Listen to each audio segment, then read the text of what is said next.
আমি আজকে মটন বানাচ্ছি। 1 কিলো মটন গরম হালকা জল গরম করে নিচ্ছি, নিয়ে ওকে আমি ধুয়ে নিচ্ছি। আমি মটন বানাবার জন্য কড়াই তেল দিচ্ছি। এই 150 গ্রামের মতন এতে দিলাম তেল কড়াতে। তারপরে তেজপাতা দিচ্ছি, তেলের মধ্যে চিনি দিয়ে দিচ্ছি, দুটো শুকনো লঙ্কা দিলাম, গরম মশলা দিলাম,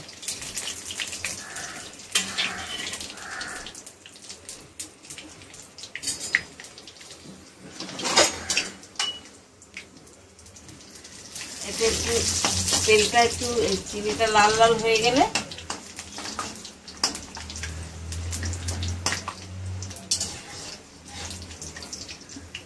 তারপরে আমি এই 300 পেঁয়াজ কেটেছি, এটা ভেজে নিচ্ছি। আর অল্প একটু রেখেছি মাংসটা মাখাবো বলে।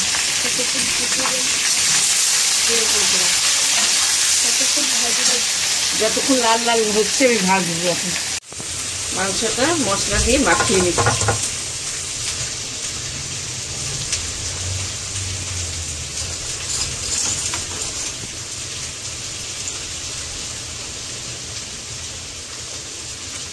আর 2-3 চামচ রসুন দিয়ে দিলাম। আদা দিচ্ছি 3 চামচ। আর এটা কোথায়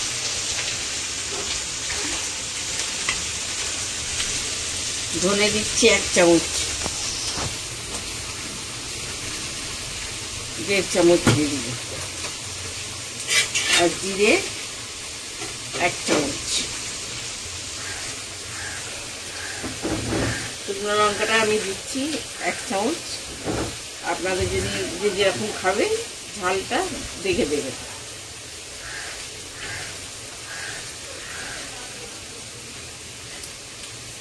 এক চামচ হলুদ দিচ্ছি।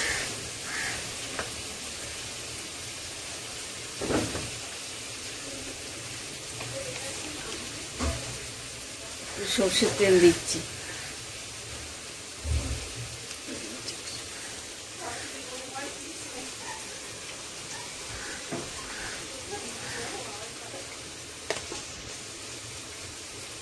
সরষের তেল 2-3 চামচ দিলাম।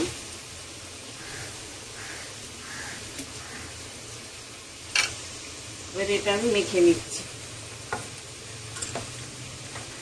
আমি আধ ঘন্টাটাকে মেখে রেখে দিচ্ছি মাংসটা।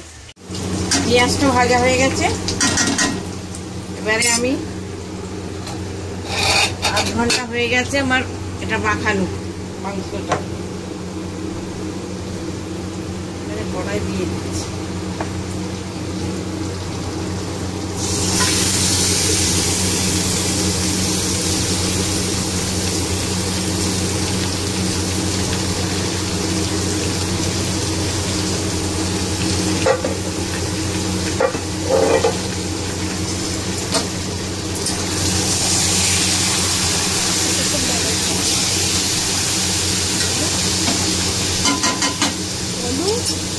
এখন আমি টমেটোটাও দিয়ে দিচ্ছি, পেস্ট করে রেখেছিলাম। বড় বড় টমেটো দুটো। এখন আমি কষতে থাকবো যতক্ষণ না তেল উঠে যাচ্ছে। আমি 2 চামচ নুন দিয়ে দিচ্ছি। আপনি স্বাদ হিসেবে আপনার যেরকম খাবেন সেইভাবে নুনটা দেবেন। মাংসটা কষা হয়ে গেছে। এবারে আমি জল দিয়ে দেবো, জল দিয়ে প্রেসারে দিয়ে দেবো।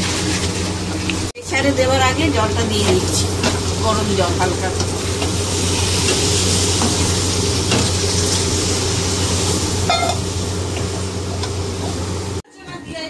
এটা কোথায়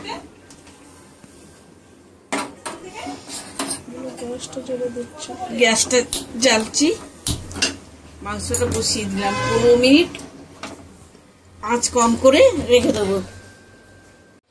হাফ সেদ্ধ হয়ে যাওয়ার পরে এবার প্রেসারে আলুগুলো দিয়ে দিয়েছি। হয়ে গেছে মাংসটা, এবারে আমি নামিয়ে নিয়েছি। ধনে পাতা দিয়ে দিচ্ছি উপর থেকে, ধনে পাতা, গরম মশলা।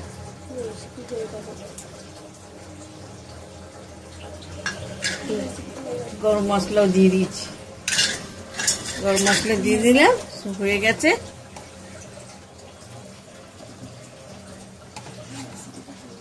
রেসিপিটা হয়ে গেছে।